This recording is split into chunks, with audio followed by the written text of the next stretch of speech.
സോഷ്യോളജിയിൽ നമ്മൾ ആദ്യം പഠിക്കുന്നത് കുടുംബമാണ് ഏറ്റവും ബേസിക് ആയിട്ടുള്ള ഒരു യൂണിറ്റ് എന്ന് പറയുന്നത്. നമ്മുടെ സമൂഹത്തിലെ കുടുംബങ്ങൾ നന്നാവുമ്പോൾ, കുടുംബത്തിൽ സന്തോഷവും സമാധാനവും വരുമ്പോൾ ആ കുടുംബത്തിലെ വളർന്നു വരുന്ന കുഞ്ഞുങ്ങളിലേക്കോ അടുത്ത തലമുറയിലേക്കോ അതിൻ്റെ ഒരു സൗന്ദര്യം അല്ലെങ്കിൽ അതിൻ്റെ ഒരു പീസ് റിഫ്ലക്റ്റ് ചെയ്യും. അവരുടെ സ്വഭാവത്തിൽ, ക്യാരക്ടർ ഫോർമേഷനിലൊക്കെ അത് വലിയ രീതിയിൽ ഇൻഫ്ലുവൻസ് ചെയ്യും.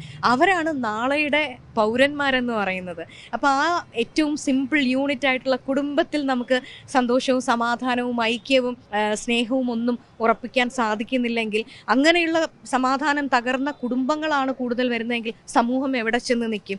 അതുകൊണ്ടാണ് ഞാൻ പറഞ്ഞ സൈക്കോളജിസ്റ്റുകളായാലും സോഷ്യോളജിസ്റ്റുകളായാലും ഗവൺമെൻറ്റിന് വലിയ റോളുണ്ട്, വിദ്യാഭ്യാസ സംവിധാനത്തിന് റോളുണ്ട്, പോലീസിന് റോളുണ്ട്. ഒരു ഹോളിസ്റ്റിക് അപ്രോച്ച് ഈ വിഷയവുമായി ബന്ധപ്പെട്ടുണ്ടാകണം എന്നാണ് ഒരു പൊതു പ്രവർത്തക എന്നുള്ള നിലയിൽ കൂടി ഞാൻ ആഗ്രഹിക്കുന്നത്. പിന്നെ നോ പറയാ, ആർട്ട് ഓഫ് സെയിങ് നോ. എനിക്കിഷ്ടമില്ലാത്തതിനോട് നോ പറയാൻ പഠിപ്പിക്കുക എന്നുള്ളതാണ് ആദ്യം വേണ്ടത്. നോ എന്നുള്ളത് മോശപ്പെട്ട വാക്കല്ല.